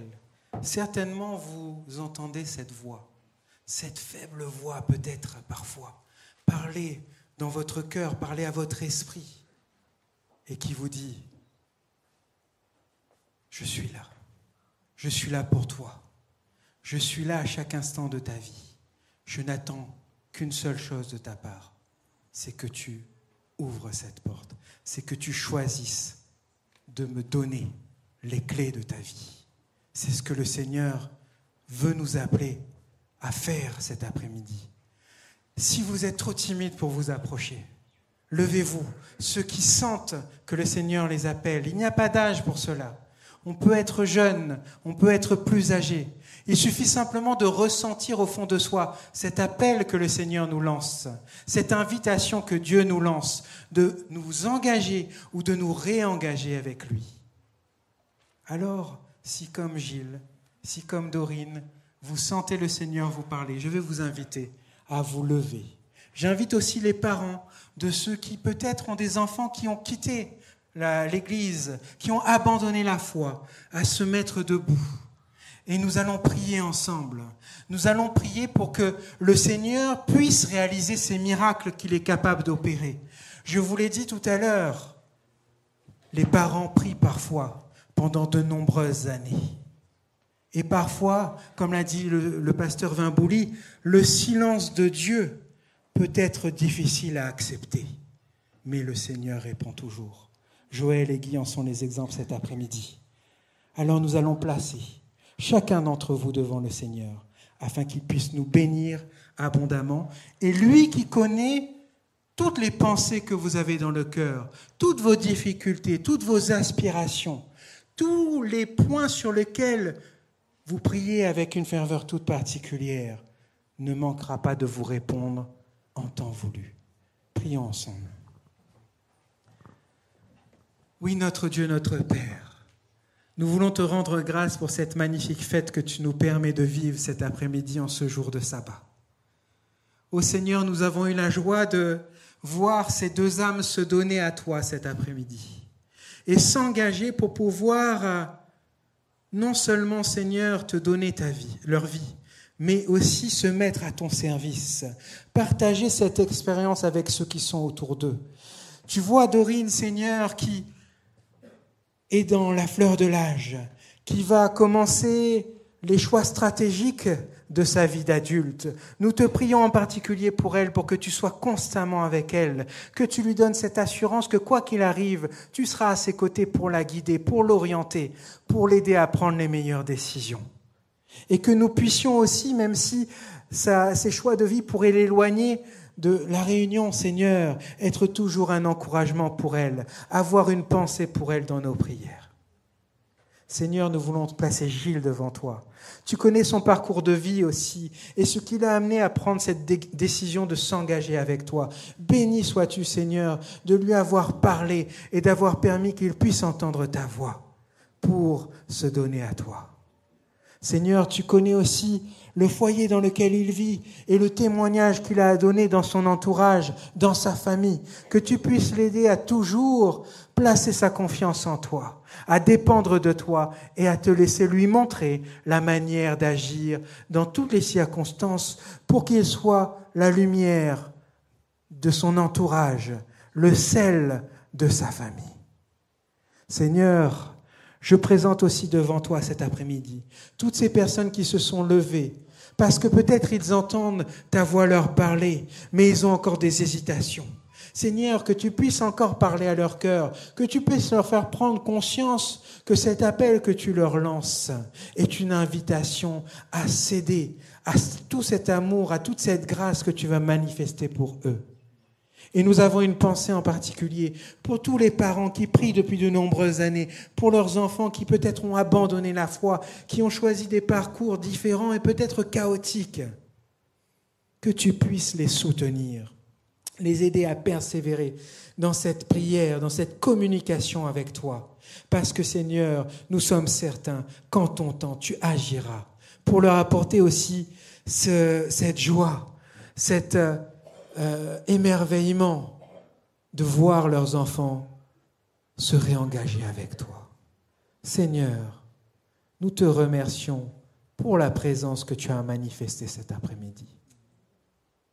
Bénis chacun d'entre nous et que ton Saint-Esprit continue à nous animer durant toute cette semaine afin que partout où nous soyons, nous puissions témoigner de ces magnifiques moments que nous avons vécus ensemble. C'est au nom et dans les mérites de ton Fils Jésus-Christ que nous t'avons prié. Amen.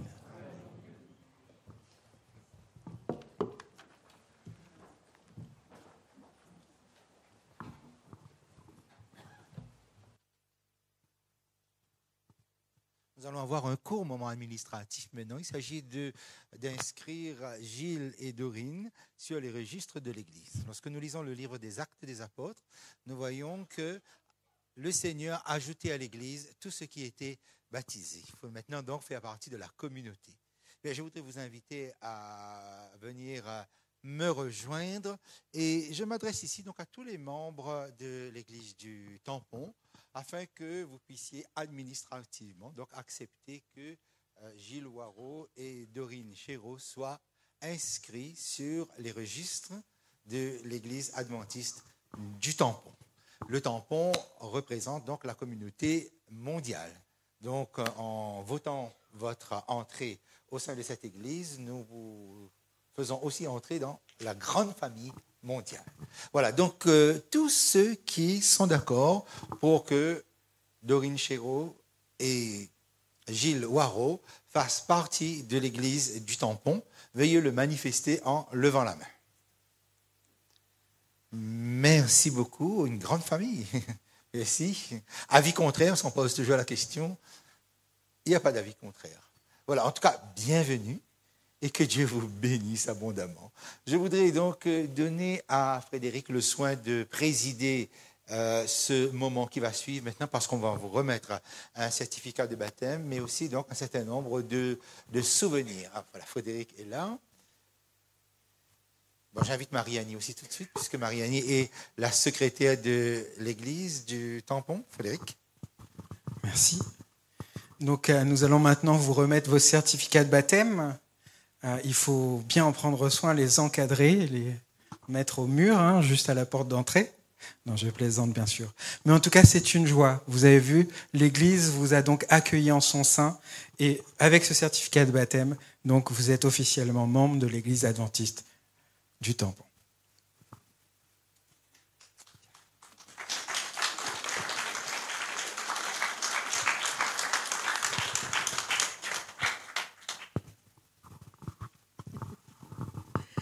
Je me joins à l'équipe administrative pour remettre des présents qui vont leur demander d'être très studieux.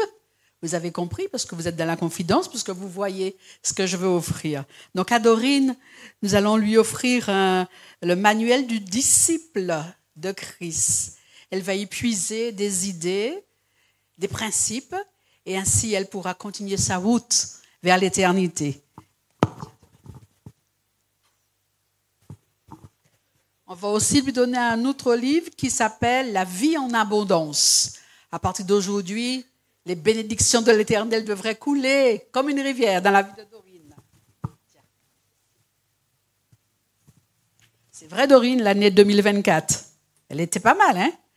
Oui, elle était pas mal. Donc, voilà aussi un autre livre, un esprit positif. Et je m'en vais vous lire la pensée. Sois fidèle jusqu'à la mort, et je te donnerai la couronne de vie. Que le Seigneur te bénisse, et bienvenue parmi nous ici au Tampon. Je vais maintenant m'adresser à Gilles. Vous avez compris, ils vont avoir presque les mêmes choses. Un manuel, Gilles. Tu aimes la lecture? Ah, ça tombe très très bien. Le manuel du disciple de Christ. La vie en abondance, mes amis, avec Dieu, la vie en abondance. Ça vaut vraiment le coup de faire l'expérience.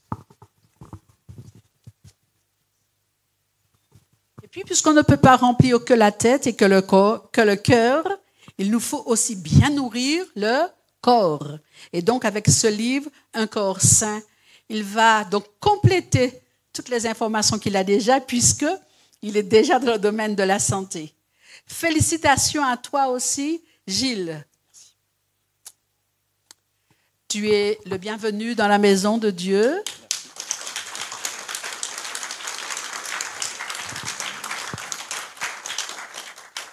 La tâche sera grande parce que tu as des petites caméras là qui sont là. Ces filles sont présentes et elles filment tout dans la pensée. J'ai dit beaucoup de choses et j'ai dit peu de choses. Merci beaucoup Marianne. Mais, Dorine, on va te renvoyer, on va garder Gilles, ok, parce que maintenant, il faudrait qu'on en parle un peu. Et je voudrais donc inviter ta maman, qui est aussi une mamie. Et elle a énormément de joie dans le cœur cet après-midi. Et voilà, depuis quelque temps, elle a préparé quelque chose du plus profond de son cœur. Et elle voudrait partager son témoignage avec nous. Alors, je voudrais donc... là, d'accord. Alors, viens, Gilles, on va aussi la rejoindre là-haut. Oui.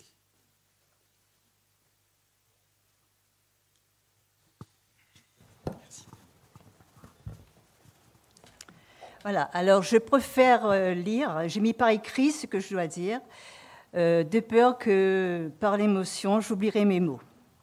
Alors, depuis le début, on a entendu fête, joie. Effectivement, il y a de la joie dans nos cœurs. On a même entendu parler de fils prodigue. Alors, c'est pourquoi aujourd'hui, je voudrais rendre un témoignage qui me tient à cœur. C'est un témoignage que je voulais le faire depuis un moment déjà, mais sans doute le temps n'était pas encore là. Et je pense qu'aujourd'hui, c'est le moment de le faire. Alors, nous avons 4 enfants. Dans leur jeune âge, ils ont fréquenté l'église. Les 2 premiers ont même pris le baptême. Ils participaient aux activités de l'église, camps, jeunesse, chorale, etc. Mais devenus adultes, comme beaucoup d'autres malheureusement, ils ont choisi de vivre leur vie, de faire leur expérience. Ils se sont éloignés de nos rangs pendant plusieurs années, de longues années. Je dis bien éloignés, mais ils n'étaient pas égarés. Je fais la différence parce que dans leur cœur, la vérité était là, la foi présente. Nous avons beaucoup prié, Guy et moi-même. Je parle pour Guy également. Et nous avons prié davantage lorsque le président de la fédération, notre pasteur Daniel Géna, avait lancé cette action intitulée « Allons chercher nos enfants et nos petits-enfants ». Nous en avons parlé à nos enfants. Et petit à petit, nous avons vu, pas 1, pas 2, 3, 4, les 4 enfants, petit à petit, venir régulièrement à l'église. Et c'est sûr qu'il y a de la joie dans nos cœurs déjà avant, mais encore plus maintenant. Allons chercher nos enfants et nos petits-enfants. Intéressant, interpellant. Nous avons voulu faire cette expérience et vous voyez le résultat aujourd'hui. Entre-temps, il y a eu une série de conférences qui étaient tenues par notre pasteur Jean-Paul Bembouli sur l'Apocalypse. Ils étaient présents et jusqu'à présent, ils sont là, je dirais assez régulièrement, et fréquentent nos rangs à nouveau. Gloire à Dieu. Alors, nous sommes aussi heureux de voir nos petits-enfants fréquenter l'école du sabbat, les activités de jeunesse, collaborer même. Ça fait de la joie dans nos cœurs et aussi dans le cœur de l'Église, bien entendu, nos frères et nos sœurs, et de la joie dans le ciel.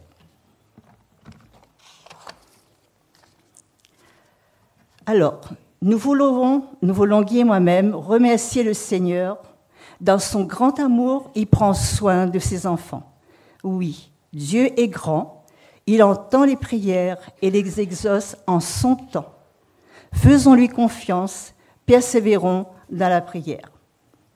Gilles, alors aujourd'hui, c'est ton jour. Tu t'es engagé dans les eaux du baptême. Depuis quelques mois déjà, tu le souhaitais, tu l'attendais, tu as ouvert la porte. C'est extraordinaire. Merci Seigneur. Alors, que d'autres puissent y entrer. Enfants, conjoints, petits-enfants, tu ouvres le chemin. Et c'est un commencement. Et la suite, c'est que d'autres te suivent. C'est notre prière, que Dieu entende notre prière. Et je voudrais terminer en citant ce verset de la Bible. « Instruis l'enfant dès son jeune âge, et quand il sera vieux, il ne s'en détournera pas. » C'est un verset que nous connaissons tous. Amen.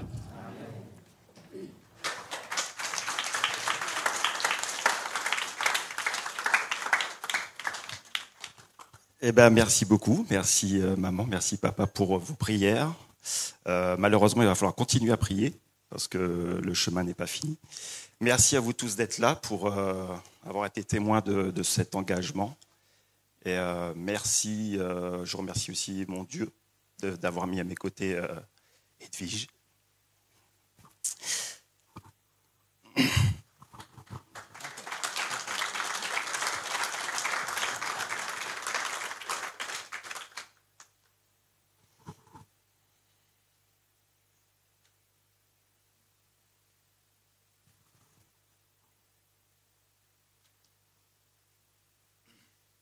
Donc on disait ce matin que les femmes étaient plus fortes que nous, c'est vrai.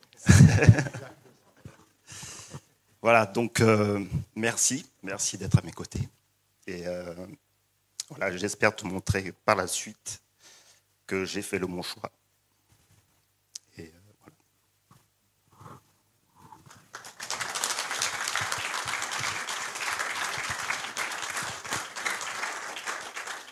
Effectivement, nous prions énormément pour que tu sois une lumière dans ce foyer et que tes enfants puissent toujours regarder vers cette ligne droite qu'est Jésus-Christ. Parce que nous nous dirigeons vers le seuil du royaume des cieux. Nous nous dirigeons vers le seuil de l'éternité. On est pressé que Jésus revienne. Et on sait qu'il revient bientôt. Et il nous a laissé une belle consolation, non, dans Jean 14, versets 1 à 3. Vous voulez bien qu'on le redit ensemble et qu'on accompagne Gilles dans ce texte? Que votre cœur ne trouble pas. Croyez en Dieu et croyez en moi. Il y a plusieurs demeures dans la maison de mon Père. Si cela n'était pas, je vous l'aurais dit. Je vais vous préparer une place. Et lorsque je m'en serai allé et que je vous aurai préparé une place, je reviendrai et je vous prendrai avec moi, afin que là où je suis, vous y soyez aussi. Et c'est notre prière, Gilles, que toi et toute ta famille, main dans la main, lorsque Jésus reviendra, vous puissiez franchir ensemble le seuil de l'éternité et prendre possession du royaume éternel qui vous a été préparé. Que Dieu vous bénisse donc abondamment, ainsi que Dorine. Merci.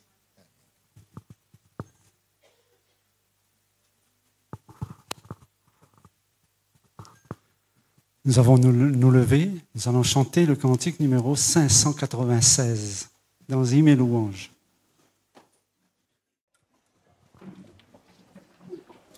Yeah.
Après la bénédiction, dans la parole de Dieu, l'apôtre Paul nous dit que rien ne peut nous séparer de l'amour de Dieu manifesté en Jésus-Christ. Ni la mort, ni les persécutions, ni toutes sortes de choses que vous pourriez penser. Mais il y a une seule chose qui peut vous séparer de cet amour de Dieu manifesté en Jésus-Christ. C'est votre propre volonté. Le Seigneur ne partira jamais contre votre volonté. Et c'est sur ce point que l'ennemi va travailler. Donc le combat est devant nous. Ce que tu as dit tout à l'heure est très juste. Nous devons continuer à prier, à lutter dans la prière, à combattre dans la prière, parce que les choses ne sont pas gagnées à l'avance. Donc persévérance, et nous serons là pour toujours prier pour cela. Donc inclinons la tête pour la bénédiction. Béni sois-tu, ô notre Seigneur, notre Père, notre Dieu, toi le Dieu de toute consolation, toi le Dieu de miséricorde, toi qui es riche en bonté et en fidélité. Que la grâce et la paix nous soient accordées de ta part et de la part de Jésus-Christ, ton Fils bien-aimé, notre Sauveur bien-aimé. Que ta grâce nous accompagne. En son nom, nous t'avons prié. Amen.